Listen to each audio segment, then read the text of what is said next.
அனைவருக்கும் வணக்கம். எழில் highlights YouTube channel சார்பாக அனைவருக்கும் வணக்கம். இந்த வீடியோ ஒரு அற்புதமான ஒரு வீடியோ இப்ப நீங்க பார்க்க போறீங்க. ஒரு வரலாற்று சரித்திர சேலத்துக்கு பெருமை சேர்க்கிற ஒரு வீடியோ பார்க்க போறீங்க. நான் இப்ப எங்க இருக்கேன்னா நம்ம புகழ்பெற்ற சேலத்தின் மையப்பகுதியான கோட்டை பகுதியில் அபீப் தெருவில் இந்த பாரு கோட்டை அழகிரிநாத சாமி கோட்டை பெருமாள் கோயில் நம்ம சொல்றோம் இல்லைங்களா. கோட்டை அழகிரிநாத பெருமாள் சாமி கோயில் ஒரு 20 அடி முன்னால இங்க பாத்தீங்கன்னாக்கா 31வது டிவிஷன் திமுக அலுவலகம் வார்டு செயலாளர் அன்பு சகோதரர் சையத் இப்ராஹிம் அவரோட ஆபீஸ் கிட்ட நிக்கிறேன். ஏன் இங்க நான் இந்த ஆபீஸ் கிட்ட நின்று இருக்கேன் அப்படின்னாக்கா, நம்ம முத்தமிழ் அறிஞர், தென்னிந்தியாவின் மூத்த அரசியல்வாதி, முன்னாள் முதல்வர் நம்ம கலைஞர் அவர்கள் சேலத்துல தங்கி இருந்த போது வசித்த பகுதி இது. இந்த வீட்டுலதான் அவர் சேலத்துல மாடர்ன் தியேட்டர்ஸ்ல பணிபுரியும் போது இங்க தங்கி இருந்துதான் தன் ஆரம்ப காலத்துல திரையுலக வாழ்க்கையை அவர் துவக்கினாரு. அதை பத்திய விவரங்களை உங்ககிட்ட சொல்லவும், இந்த பகுதியில வசிக்கக்கூடிய நண்பர்களையும் சகோதரர்களையும் சந்திச்சு அதை பத்தி நான் கேட்கறதுக்காக இங்க வந்திருக்கேன். இந்த வீடு பாருங்க அபீப் தெரு, அந்த பக்கம் பாருங்க கோட்டை மசூதி இருக்கு. நம்ம இஸ்லாமிய சகோதரர்களுடைய புகழ்பெற்ற மசூதி, அப்துல் கலாம் வருகை தந்த மசூதி அது. அப்துல் கலாம் ஐயா வருகை தந்திருக்கிறாரு. அந்த மசூதிக்கு பக்கத்திலையும் கோட்டை அழகிரிநாதர் கோயிலுக்கு நடுவில் இருக்கக்கூடிய இந்த வீடுகள் இருந்த பகுதியில தான் கலைஞர் அவர்கள் வசித்த வீடு இருந்தது. அதை பத்தி விரிவா பார்க்கலாம் வாங்க. மாடர்ன் தியேட்டர்ஸ், அதாவது திருச்செங்கோடு ராமலிங்கம் சுந்தரம், திருச்செங்கோடை சேர்ந்தவர் ஜவுளி தொழில் பெரிய பணக்காரரான அவர் திரைப்பட தொழில இயங்க விரும்பி 1935 சேலத்துல ஏற்காடு செல்லும் பாதையில அடிவாரத்தில் உருவாக்குனது மாடர்ன் தியேட்டர்ஸ்.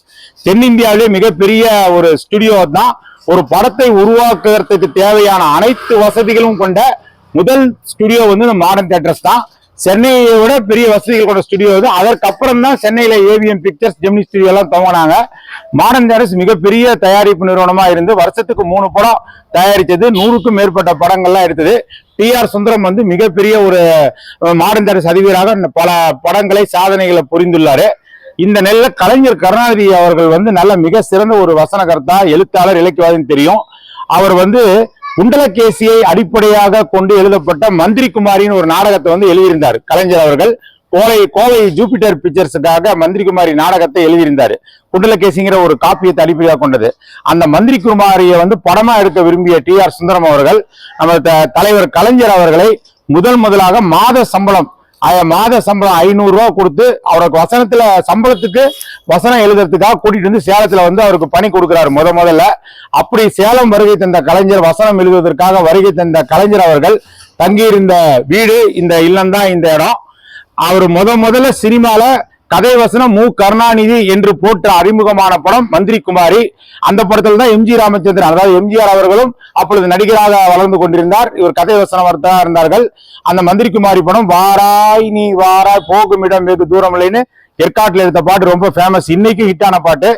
அந்த படம் தான் கலைஞர் அவர்களுடைய சினிமா வாழ்க்கைக்கு வித்திட்ட படம்.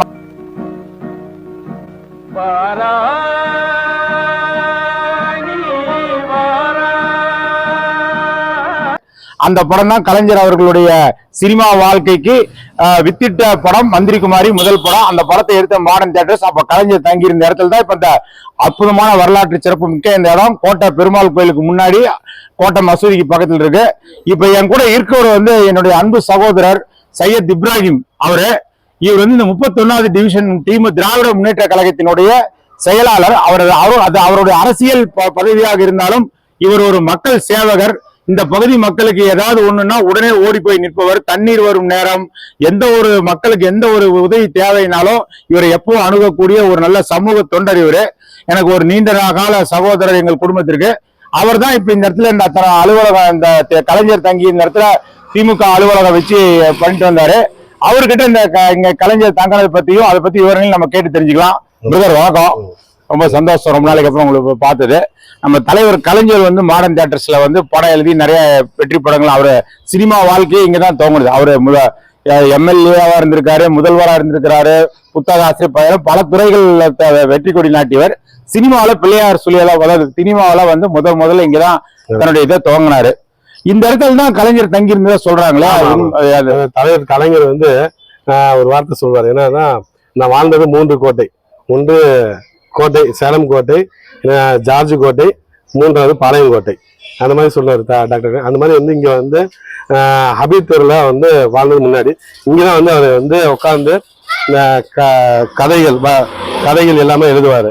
இந்த சைடு வந்து இதுல வந்து இது மாதிரிதான் இந்த படிக்கட்டுல தான் அவர் வந்து அமர்ந்து வந்து ஒரு கதை வசனம், அதாவது அவருடைய பேனா முனை தீட்டிய கூர்மிகு வசனங்கள் எல்லாம் உருவான இடம் மந்திரிக்குமாரி படத்திற்கு. இந்த இடத்துலதான் வந்து கோட்டையில் இருக்க அபீத் தெருவில் இருக்கக்கூடிய இந்த இந்த பகுதியில தான் கலைஞர் அவர்கள் தங்கி இருந்து அவருடைய பேனா முனை வந்து வசனங்கள் தீட்டியதுங்கிறது நினைக்கும் போதே நமக்கு அப்படியே மெய் சிலிர்க்குது. அந்த இடத்த பாருங்க. இப்ப ரொம்ப ஒரு அற்புதமான ஒரு வரலாற்று நினைவுக்குரிய இடம். கலைஞருடைய வசனம் வந்து எளிமையானவர்களுக்கும் எளிமையாக புரியும், பாமரரையும் சிலிர்க்க வைக்கக்கூடிய அற்புதமான வசனங்கள். மந்திரிக்குமாரி படம், அந்த வாராய் நீ வாராய் பாட்டு புகழ்பெற்ற பாட்டு. இங்க கலைஞர் சேலத்துல தங்கி இருக்கும் போதுதான் கண்ணதாசன், மருதகாசி இவங்க எல்லாம் அவருடைய நட்பு எல்லாம் கலைஞர் அவர்களுக்கு கிடைச்சது. வேற இந்த வீடு சந்துக்குள்ளார, அந்த சந்துக்குள்ளார வீடு அதை அப்படியே கூட்டிட்டு போய் பாருங்க. அந்த சந்துக்குள்ளார இந்த வீட்டுலதான் வந்து கலைஞர் வந்து இருந்திருக்காரு. அந்த பகுதியெல்லாம் காலப்போக்கில் வந்து 70 வருஷங்கள் ஆனதுனால அதெல்லாம் இப்ப மாத்தி கட்டிட்டாங்க. ஆனா இந்த பகுதியில தான் வந்து கலைஞர் வந்து தங்கி இருந்தாரு. அததான் இப்ப நீங்க பாத்துட்டு இருக்கீங்க. கலைஞர் தங்கி வசனங்கள் மாடர்ன் தியேட்டர்ஸ்ல வந்து பணிபுரியும் போது தங்கி இருந்த வீடு வந்து இந்த சந்தில தான் இருக்குது. இந்த மாதிரி அதை பத்தி அப்படியே சொல்லுங்க பிரதர்.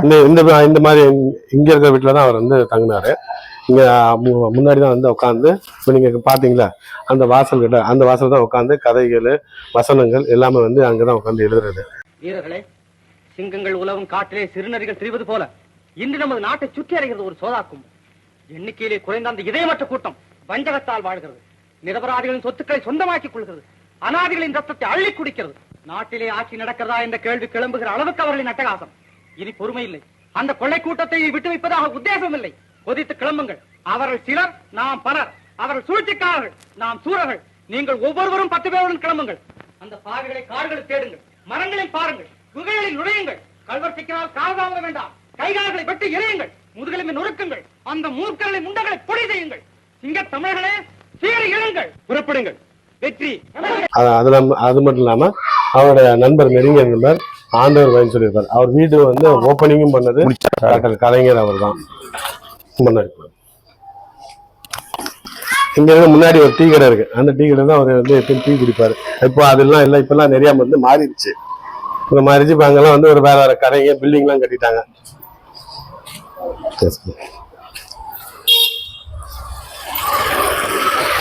இப்போ அவங்க அந்த வீடு ஓப்பனிங் பண்ணாங்க. அந்த வீட்டுக்கும் போனா அவருடைய நெருங்கிய நண்பர் ஆண்டவர் சொல்லி அவங்களும் இப்ப அவங்க காலமாயிட்டாங்க. அவங்க பசங்க தான் இருக்கிறாங்க. அதாவது கலைஞருடைய நெருங்கிய நண்பர் சேலத்துல இருக்கும்போது ஆண்டவர்னு சொல்லிட்டு இந்த பகுதியில அவருடைய வீடு திறப்பு விழாவுக்கே கலைஞர் வருகை தந்திருக்காரு. அவர் இப்ப காலமாயிட்டாரு. அவருடைய பசங்க கிட்ட நம்ம வந்து சந்திச்ச அந்த நினைவுகளை பகிர்ந்துக்கலாம். இந்த கதை வசனங்கள் எழுதி இங்கதான் கலைஞர் தன்னுடைய ஆரம்ப திரையுலக வாழ்க்கை, அதுக்கப்புறம் திரையுலகில் எத்தனையோ படங்களுக்கு வசனம் எழுதிட்டாரு. ஆனா முதல் வித்திட்டது மாடர்ன் தியேட்டர்ஸ். அந்த அவர் சொன்ன மாதிரி சையத் பாய் சொன்ன மாதிரி அவர் கலைஞருக்கு பிடிச்சது 3 கோட்டை. ஒன்னு சேலம் கோட்டை, இன்னொன்னு ஜார்ஜ் கோட்டை தலைமைச் செயலகம், அப்புறம் அவர் வந்து பாளையங்கோட்டை ஜெயில மக்களுக்காக ஜெயிலுக்கு சென்ற பாளையங்கோட்டை. அந்த 3 கோட்டையில முதல் கோட்டை நம்ம சேலம் கோட்டை அபீத் தெரு. அங்க கலைஞர் இருந்தது. கலைஞர் தங்கின இடத்திலேயே வந்து திமுக கட்சி அலுவலகம் காலப்போக்குல திமுக கட்சி அலுவலகம் உதயசூரியன் இருக்கிற மாதிரி அமைஞ்சது. உண்மையிலே எங்களுக்கு ஒரு திமுக தொண்டர்களுக்கு ஒரு மகிழ்ச்சி தரக்கூடிய விஷயம். சினிமா ஆர்வலர்கள், வரலாற்று ஆர்வலர்கள், இந்த மாதிரி எல்லாம் ஆராய்ச்சி பண்றவங்க சேலம் வந்தா இந்த கோட்டை அபீத் தெருவில் வந்து கலைஞர் வசித்த பகுதியை வந்து அவசியம் பார்க்கணும்னு கேட்டுக்கிறேன். அது மாதிரி அண்ணா நகர் அப்ப அவர் இங்க வாழ்ந்த போது அப்ப கீழே வந்து குடிசை தான் எல்லாமே. அப்ப அந்த குடிசையெல்லாம் அவர் பார்த்துட்டு இந்த முதல்ல சிஎம் சொல்லி ஆனா முதல் கையெழுத்து என்னன்னா இந்த மாதிரி அண்ணா நகர் குடிசை இருக்கிறது. அப்ப குடிசை இது ஹவுசிங் யூனிட்டா அது கொண்டு வர சொல்லி அப்ப அந்த இது அவர் தான் கட்டினாரு. அண்ணா நகர்னு சொல்லி அப்பதான் அவர் பேர் வச்சாரு. பாருங்க, அவர் தமிழ் இங்க வசிக்கும் போது இங்க மக்கள் எல்லாம் குடிசையில வசிச்சதை கண்டு ரொம்ப வேதனைட்டு இருக்காரு. நம்ம திருமணி முத்தாற்று கரையில நம்ம கோட்டை மாரியம்மன் கோயிலுக்கு இந்த பக்கம். சோ நான் முதல்வராக முதல்ல இந்த பகுதி மக்களுக்கு வீடு கட்டித்தரேன்னு சொல்லி வீட்டு குடிசை மாற்று வாரியம் மூலமா குடிசைகளை ஒழித்தவர் கலைஞர். அந்த குடிசை மாற்று கட்டப்பட்ட வீடுகளுக்கு அண்ணா நகர் பேரறிஞர் அண்ணா பெயரை சூட்டிருக்காங்க. சோ அந்த அண்ணா பெயர் வைத்ததற்கும் இந்த கோட்டையில கலைஞர் தங்கி இருக்கும் போது அந்த சிந்தனை உதிச்சிருக்குங்கிறது ரொம்ப நமக்கு சுவாரஸ்யமா இருக்கு. தலைவர் கலைஞருடைய புகழ் பரப்பும் இடங்கள்ல இந்த சேலம் கோட்டையும் ஒண்ணு. இதை நம்ம மறக்க கூடாது. கலைஞர் வழக்கமா டீ சாப்பிடுற ஒரு டீ கடை, அந்த கடை கிடையாது. அந்த இடத்தையும் அவருடைய நண்பர் குடும்பத்தையும் நம்ம இப்ப சந்திக்கலாம். இப்ப உட்கார்ந்துருக்கோம் பாருங்க, இந்த ஸ்டெப்ஸ். இந்த இடத்துலதான் தலைவர் கலைஞர் அவர்கள் வந்து மாடர்ன் தியேட்டர்ஸ்ல பணிபுரியும் போது 1952 அந்த மந்திரி குமாரி படம் வந்த காலகட்டங்கள்ல மாடர்ன் தியேட்டர்ஸ்ல மாத சம்பளத்துக்கு வந்து பணிபுரிந்து இங்கதான் இந்த இடத்துல தான் அவர் உட்கார்ந்து கதை வசனம் எழுதிய இந்த இடம் தான். இந்த இடம் இப்ப காலப்போக்கில் வந்து கொஞ்சம் உருமாறினா கூட அந்த பெருமை மிகுந்த இடத்துலதான் நான் இருக்கிறேன். எனக்கு வந்து கலைஞரை வந்து ரொம்ப பிடிக்கும், பிடிக்காதவங்க கிடையாது. இன்னைக்கு தமிழகத்தில் இருக்க ஒவ்வொரு வீட்டுக்கும் யாராவது ஒருத்தர் கலைஞருடைய திட்டங்களால பயனடைஞ்சிருப்பாங்க. அவர் பன்முக திறமை கொண்டவர். அதுல ஒரு திறமை திரையுலகில் சிறந்த வசனகர்த்தா. மனோகரா படத்துக்கு எழுதிய அற்புதமான வசனங்கள். கடைசியா வந்து அவர் வந்து பாசப்பறவைகள் வரைக்கும் அவர் வந்து கடைசியா அவர் வந்து இந்து புரட்சி துறவி ராமானுஜர், இந்த சித்திரை மாதம் ராமானுஜரோட அவதார நாள் வருது. அவரை பத்தி கூட கலைஞர் டிவில ராமானுஜரை பத்தி கூட எழுதினாரு. அவர் அந்த அளவுக்கு வந்து அவர் எழுத்து வெற்றி ஆரம்பமானது நம்ம சேலம் கோட்டை அபீப் தெருவில் இருக்கக்கூடிய இந்த பகுதியில தான். அந்த இடத்துல நான் உட்காந்துருக்கேன்னு நினைக்கும் போது எனக்கு ரொம்ப பெருமையாகவும் ஒரு நெகிழ்ச்சியாக இருக்குது. எனக்கு எழில் விழியன்னு பேர் வச்சது கலைஞர் தான். எங்க அப்பா கவுன்சிலரா இருக்கும்போது நான் பிறந்து 30 நாள் அப்ப பட்டக்கோயில் மீட்டிங்ல வச்சிருக்காரு. சோ கலைஞர் வாழ்க்கையோடு இணைந்தவர், நம் மக்களோடு இணைந்தவர். அவர் இருக்கிற இந்த பகுதியை வந்து திமுக தொண்டர்கள் மற்ற அனைவரும் தமிழக மக்கள் எல்லாருமே வந்து இந்த இடத்த வந்து ஒரு தடவை நீங்க வந்து பார்க்கணும் கோட்டை பகுதிக்குன்னு சொல்லி நான் கேட்டுக்கிட்டு அடுத்து கலைஞருடைய நண்பர் அவர்கள் குடும்பத்தாரை சந்திக்கலாம். இப்ப இந்த வீடியோல பாருங்க, ஒரு தின படிக்கட்டு பார்த்துட்டு இருக்கிறோம். கோட்டை பெருமாள் கோயிலுக்கு முன்னாடியே இருக்கக்கூடிய வீடு இது, பழமையான வீடு. கோட்டை பெருமாள் கோயில் சென்னை தெரு பக்கத்திலே பாருங்க, அபீப் தெருவுல கார்னர் வீடு. இங்கதான் வந்து கலைஞர் வந்து தன்னுடைய கலை உலக நண்பர்கள் கண்ணதாசன், மருதகாசி இவங்களோட உட்காந்து அதிக அளவுல அரட்டை அடித்த நேரம், பொழுதை போக்கிய நேரம், வசனங்களை தான் எழுதிய படிக்கட்டு இந்த படிக்கட்டு தான்.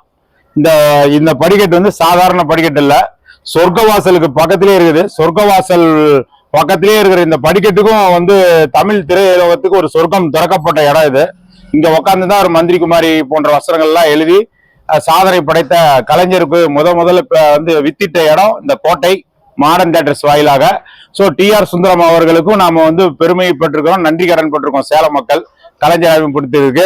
இந்த இடம் வந்து நம்ம கோட்டை பெருமாள் கோயில் பக்கத்திலே இருக்கு. இது கலைஞர் வந்து நிறைய நேரங்கள் செலவு என்ன சொல்றீங்க, இங்கதான் உட்காந்து எழுதுறது எப்படி இந்த படிக்கட்டு அவர் தான். இந்த லைன் படிக்கட்டு பூராவுமே இந்த வருஷம் பூராமே கலைஞர் உட்காந்து எழுத. இப்போ உருமாறி இருந்தாலும் இந்த இடத்துல இருக்கக்கூடிய ஒரு 80-90 வயது மேற்பட்டவங்களுக்கெல்லாம் இந்த நினைவுகள் இன்னும் இருக்கு. இப்ப அடுத்த தலைமுறைகள் எல்லாம் வசிக்கிறாங்க. இருந்தாலும் கலைஞர் அமர்ந்த இடங்கும் போது இந்த இடம் வந்து ஒரு பெருமைக்குரிய இடமாகிறது. இப்ப நான் எங்க இருக்கேன்னா நியூ சினிமா தியேட்டருக்கு ஏத்தாப்படி இந்த புதிய பாலத்துல இருந்து வர ரோடு தெரியுங்களா, நியூ சினிமா தியேட்டர், பழைய நியூ சினிமா தியேட்டர்ல புதிய பாலத்து பழைய பஸ் ஸ்டாண்ட், அதாவது இப்ப கலைஞர் இரண்டருக்கு பேருந்து நிலையம், கலைஞர் இரண்டருக்கு பேருந்து இந்த சாலையில நிக்கிறேன். இந்த வீட்டை பாருங்க, இங்க வந்து ஒரு வீடு. இந்த வீடை பாத்தீங்கன்னாக்கா, இந்த வீடை இப்ப நீங்க பாத்துட்டு இருக்க வீட்டுக்கு என்ன பெருமைன்னா, இந்த வீட்டை வந்து திறந்து வச்சவர் கலைஞர். கலைஞருடைய நெருங்கிய நண்பராக கலைஞர் சேலத்துல தங்கி இருந்த போது அவருடைய நெருங்கிய நண்பராக இருந்தவர் சையத் பீர் அவருடைய பேரு. ஆனா ஆண்டவர்னு சொன்னாதான் சேலத்துல எல்லாருக்குமே தெரியும். அவர் ஆண்டவர் என்று அழைக்கப்பட்ட அவருடைய வீடு. இந்த வீட்டுல வந்து கலைஞர் தான் வந்து திறந்து வச்சாரு. கலைஞர் சேலத்துல கோட்டையில தங்கி இருக்கும் போது ஆண்டவர் வீட்டுக்கு வருவதும் ஆண்டவரும் அவரும் பேசுறது. இங்க ஒரு டீ கடை இருந்திருக்கு, அந்த டீ கடையில போய் அவங்க தேநீர் அருந்துவது, இப்படி அவருடைய வாழ்க்கையை சேலத்தில் கழிந்த பொழுது அவருக்கு ஒரு நெருங்கிய நண்பராக இருந்தவர் வந்து ஆண்டவர் என்கிற சையத் பீர். அவங்க குடும்பத்தாரெல்லாம் ஆண்டவர் தற்போது நம்முடைய இல்லை, அவர்கள் இயற்கை எழுதி விட்டார். அவருடைய புதல்வர் நம்ம கிட்ட இருக்காரு, அவங்க பேரங்கள்லாம் இருக்காங்க. அவங்க கிட்ட வந்து நம்ம இந்த கலைஞர் நினைவுல கேட்போம். ஆனா வணக்கம்னா, நெருங்கிய நண்பராக இருந்து மறைந்த ஆண்டவர் என்கிற சையத் பீர் அவர் மறைந்து விட்டார். இந்த வீடுதான் கலைஞர் திறந்து வச்சாரு. அவருடைய புதல்வர் மற்றும் அவருடைய பேரன்கள் எல்லாம் இன்னைக்கு இருக்காங்க. அவங்க கிட்ட நம்ம கலைஞர் சேலத்துல தங்கி இந்த நினைவுல கேட்போம். ஆனா வணக்கம், உங்க பேருனா? என் பேர் சையத் பாபு. இவர் பேர் சையத் பாபு. அப்பாவுக்கும் கலைஞருக்கும் உள்ள நட்பை பத்தி கொஞ்சம் சொல்லுங்கண்ணா. மாடர்ன் தியேட்டர்ல கதை எழுதும் போது அவர் எங்க அப்பா டீ கடை வச்சிருக்கும் போது புத்தகங்கள் வாங்குறதுல அவருக்கு பழக்கம் ஏறி அப்புறம் கோட்டையிலே ஒரு வீடு வாடகைக்கு எடுத்து இங்க இருந்து அவர் கதையெல்லாம் எழுதுறாரு மாடர்ன் தேட்டர். அதெல்லாம் அவர் வீட்டுக்கு வந்து போற பழக்கம். அவரு அங்க போவாரு, அதுதான் பழக்கம். பாத்தீங்களா, ஆண்டவர் அவர் டீ கடைக்கு கலைஞர் வர, இவர் புத்தகங்கள் வாங்க, கோட்டையிலேயே ஒரு வீடு எடுத்து கலைஞர் தங்கும்போது 2 பேரும் நல்ல பழக்கம் ஆகி நல்ல நெருங்கிய நண்பர்கள். இந்த வீடு அப்பா புதுசா கட்டினாருங்க, கலைஞரே வந்து திறந்து வச்சாரு. பரவாயில்ல, கலைஞர் அவர் சேலம் வரும்போதெல்லாம் அப்பா போய் பாப்பாரு கலைஞரை. அவரு வந்து பாப்பாரு, கலைஞர் வந்து பாப்பாரு. அதற்கப்புறம் கலைஞர் பிஸியாகி அரசியல் வாழ்க்கையில பல உச்சங்கள் அடைந்த பிறகு கூட தன்னுடைய பழைய நண்பரை மறக்காம சேலம் வரும்போதெல்லாம் அவங்க அப்பா ஆண்டவர் அவர்களை வந்து சந்திச்சு பேசி நட்பு இறுதி வரை பாராட்டி இருக்காரு.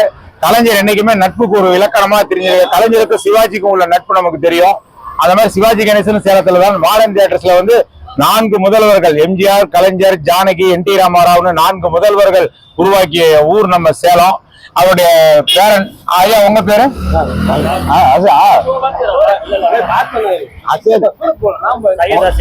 சையத் ஹசீன். உங்க பேரு?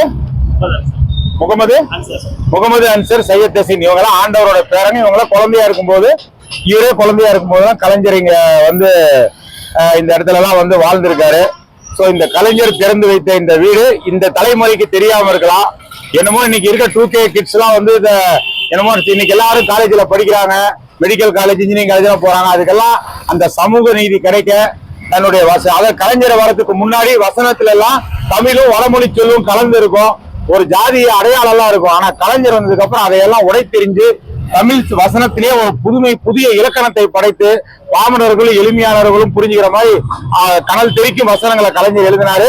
அந்த அவர் முதல்ல வசனகர்த்தான அறிமுகமான மந்திரி குமாரி படம் சேலம் மாடர்ன் தியேட்டர்ஸ்ல எழுதுது. அப்போ அவர் தங்கி இருந்தாலும் நமது கோட்டை இந்த அண்ணா நகர் பகுதியெல்லாம் கலைஞர் முதல்வராக இருக்கும்போது இங்கெல்லாம் குடிசையா இருக்கு. இதை நான் வந்து முதல்வரான உடனே மாடி வீடு கட்டித்தரேன்னு சொல்லி சொன்ன பிரகாரம் செஞ்சு பாருங்க, அந்த போர்டு பாருங்க காம்பு, அண்ணா நகர் வீட்டு வசதி வாரியன்ட்டு அண்ணா நகர்னு பேர் வச்சு கலைஞர் பண்ணது. அவருக்கு என்னைக்கு இந்த கட்டடங்கள்ல இங்க வசதிக்கிறவங்க எல்லாம் கலைஞருக்கு நன்றியோடு இருப்பாங்க. கலைஞர் பேர் சொல்லக்கூடிய இடம். தமிழக முதல்வர், 5 முறை முதல்வராக இருந்தவர், இலக்கியவாதி, எழுத்தாளர், பன்முக திறமை கொண்ட டாக்டர், முத்தமிழ் அறிஞர், தலைவர் கலைஞர் சேலத்துல தங்கியிருந்த வீடு, அவர் வாழ்ந்த பகுதியெல்லாம் இந்த வீடியோல பார்த்து நம்ம மகிழ்ந்தோம். அடுத்த தலைமுறை தெரிஞ்சுக்கணும் தான் என்னுடைய நோக்கம். அதுக்காக தான் இந்த பகுதி மக்கள்லாம் நல்லபடியா வரவேற்பு கொடுத்து நமக்கு நல்ல செய்திகள்லாம் கொடுத்தாங்க. எழில் ஹைலைட்ஸோட இந்த வீடியோ உங்களுக்கு பிடிச்சிருந்தா நிறைய பேருக்கு ஷேர் பண்ணுங்க, லைக் பண்ணி கமெண்ட் பண்ணுங்க. இது வரைக்கும் சப்ஸ்கிரைப் பண்ணாதவங்க யாராவது இருந்தா சப்ஸ்கிரைப் பண்ணுங்க. தொடர்ந்து எனக்கு ஆதரவு கொடுக்க எல்லாருக்கும் நன்றியை தெரிவிச்சுக்கிட்டு அடுத்து ஒரு நல்ல வீடியோவோட சந்திக்கிறேன். நன்றி, வணக்கம். ஈசன் எழில் வில்லியன். இதுவரைக்கும் இந்த சேனலை சப்ஸ்கிரைப் பண்ணாதவங்க வீடியோ கீழே இருக்கிற சப்ஸ்கிரைப் பட்டனை ஒரு தடவை அழுத்தி சப்ஸ்கிரைப் பண்ணுங்கள். அப்படியே பக்கத்தில் இருக்கிற பெல் ஐக்கானையும் ப்ரெஸ் பண்ணுங்கள். அப்போ தான் எங்களுடைய அடுத்தடுத்த வீடியோக்களோட நோட்டிஃபிகேஷன் உங்களுக்கு கிடைக்கும்.